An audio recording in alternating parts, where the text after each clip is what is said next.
2024 में भी उनको इग्नोर किया गया हो, 2023 में भी उनकी हार हो गई हो, लेकिन अभी भी उनके लिए हजारों की बीच में दतिया पहुंचकर नरोत्तम मिश्रा ने कहीं ना कहीं ये जरूर बता दिया है कि उनका जो प्रभाव पहले भी था, आज भी है और आगे भी उनका प्रभाव इसी तरह से। एक बार फिर से दतिया पर नरोत्तम मिश्रा का शक्ति प्रदर्शन क्या बताता है कि भारतीय जनता पार्टी ने उपचुनाव के दौरान बहुत बड़ी गलती कर दी।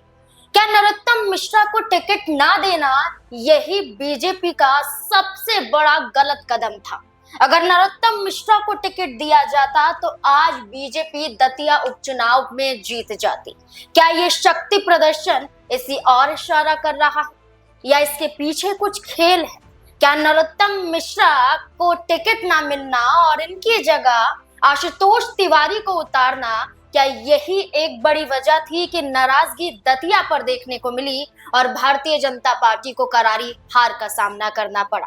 दरअसल नरोत्तम मिश्रा दतिया पर अपने आवास पर पहुंचे थे और साथ ही साथ आपको बता दें कि पीताम्बरा पीठ माई दर्शन करने के लिए पहुंचे थे और दर्शन करने के बाद जैसे ही आवास पर जाते हैं, वहां भीड़ को देखकर वो खुद अंदाजा नहीं लगा पाते हैं कि इतने हुजूम में जो संख्या है वो आज भी उन्हें पसंद करती है, आज भी उनका समर्थन कर रही है। ऐसे में कई बड़े सवाल खड़े हो जाते हैं कि एक तरफ शक्ति प्रदर्शन तो दूसरी तरफ बीजेपी से जुड़े हुए हर एक सवाल पर नरोत्तम मिश्रा की चुप्पी क्या बताती है? क्या वाकई मध्य प्रदेश में आगामी विधानसभा चुनाव से पहले कोई बड़ा खेल हो सकता है? क्या नरोत्तम मिश्रा बीजेपी से अभी भी नाराज हैं? क्या दिल्ली में नरोत्तम मिश्रा की किस्मत का फैसला हो सकता है? तमाम सवाल हैं और जवाब खंगालेंगे और बड़ी सहयोगी अमन जी हमारे साथ मौजूद हैं, चर्चा करते हैं। सर, जिस तरह से वो दतिया पर पहुंचे हैं, ये पहली बार उनका दौरा होगा जब उपचुनाव के बाद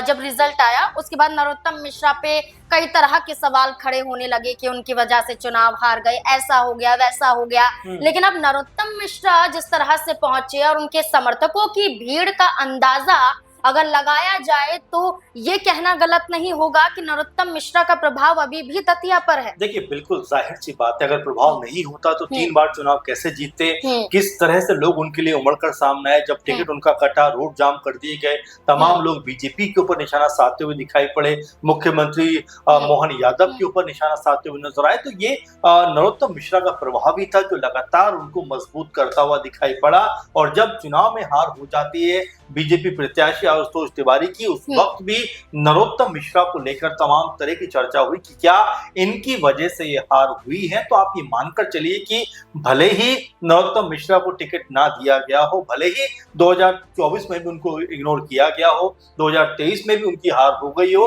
लेकिन अभी भी उनके लिए हजारों की संख्या में लोग खड़े हुए रहते हैं। उसका नजारा हमने देखा कि जब दतिया पहुंचते हैं आवास पर, उनके तमाम जो समर्थक हैं हजारों की संख्या में पहुंचते हुए दिखाई पड़ते हैं और उनको देखकर मुझे ऐसा लगता है कि नरोत्तम मिश्रा की आंखें एक बार नम जरूर हुई होंगी, क्योंकि जब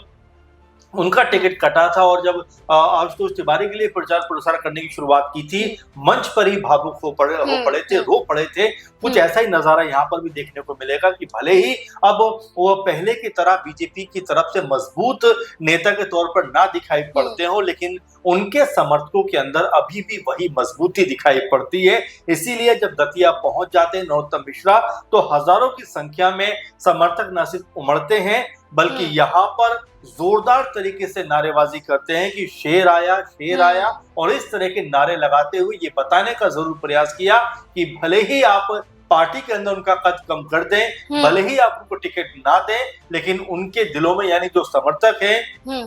वो ये बताना चाहते हैं कि उनके दिलों में नरोत्तम मिश्रा को लेकर जो मान सम्मान था, जो इज्जत थी और जो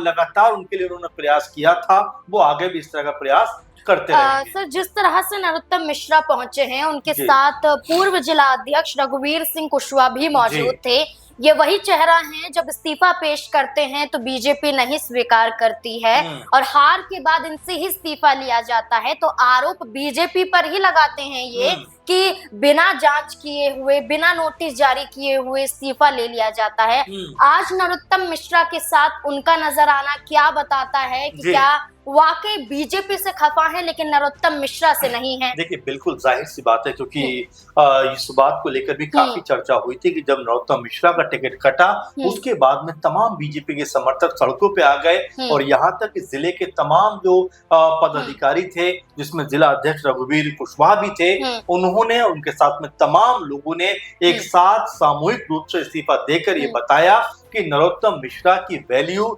नरोत्तम मिश्रा का जो मान सम्मान है उनकी नजरों में कितना ज्यादा है। और अब जिस तरह से वो पूर्व जिला अध्यक्ष हो गए हैं, लेकिन उसके बावजूद भी नरोत्तम मिश्रा के साथ में खड़े हुए दिखाई पड़ते हैं और ये बताने का प्रयास करते हैं कि भले ही बीजेपी में उनकी अहमियत पहले की तरह ना रही हो, लेकिन समर्थक और जो नेता उनके साथ पहले थे वो अभी भी मजबूती के साथ में खड़े हुए हैं। अब इस तरह से भी इसको देखा जा सकता है कि क्या यहाँ से नरोत्तम मिश्रा कोई बड़ा आगाज करते हुए दिखाई पड़ सकते हैं, क्या कोई बड़ा ऐलान यहाँ पर करते हुए दिखाई देते हैं। मीडिया कर्मियों ने सवाल पूछा कि अब कार्यकारिणी भंग हो जाती है दतिया पर,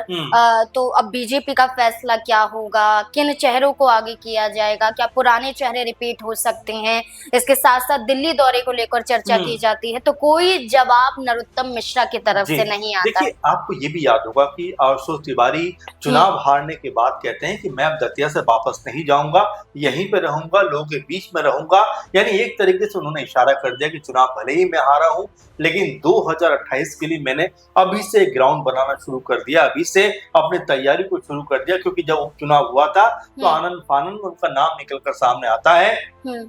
उनको यहाँ पर प्रत्याशी घोषित कर दिया जाता है, लेकिन अब पूरी तरीके से वो यहाँ पर अपना प्रभाव जमाते हुए दिखाई पड़ेंगे। लेकिन इसी बीच में दतिया पहुंचकर नरोत्तम मिश्रा ने कहीं ना कहीं ये जरूर बता दिया है कि उनका जो प्रभाव पहले भी था, आज भी है और आगे भी उनका प्रभाव इसी तरह से बना रहेगा। अब 28 को लेकर क्या रणनीति नरोत्तम मिश्रा की होने वाली है, क्योंकि पहले वो ये कह रहे थे कि भाई मैं अब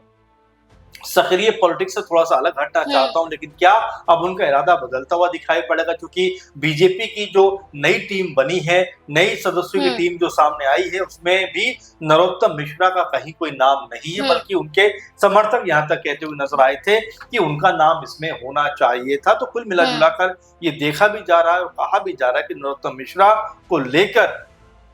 क्या बीजेपी यहाँ पर असहज है, और अगर असहज है तो क्या यहाँ उनको धीरे से अलग थलग करना चाहती है, ये भी सवाल उठता है। और क्या अब नरोत्तम मिश्रा अपने बलबूते यहाँ पर एक बार फिर अपनी खोई हुई जमीन को वापस लेकर आना चाहते हैं, इसलिए इस तरह का उन्होंने शक्ति प्रदर्शन एक तरीके से किया है और दतिया वापस लौटे। तो कई तरह के सवाल है, लेकिन फिलहाल नरोत्तम मिश्रा किसी भी कीमत पर दतिया को नहीं छोड़ना चाहते, लोगों को नहीं छोड़ना चाहते, मजबूती के साथ कनेक्ट रहना चाहते हैं। बिल्कुल, जिस तरह का माहौल दतिया पर देखने को मिला, उनके आवास पर देखने को मिला, जो ग्रैंड वेलकम नरोत्तम मिश्रा का हुआ उनके समर्थकों द्वारा, इससे अंदाजा तो यही लगाया जा सकता है कि दादा का धाक कम नहीं हुआ है, बल्कि और भी ज्यादा मजबूत दतिया पर नरोत्तम मिश्रा दिखाई दिए। लेकिन बीजेपी भरोसा करेगी आने वाले वक्त में, ये देखना काफी दिलचस्प होगा, क्योंकि सर ने बिल्कुल सही कहा कि एक नई टीम भी तैयार हुई है। चलिए, राज्यसभा नहीं, उपचुनाव नहीं,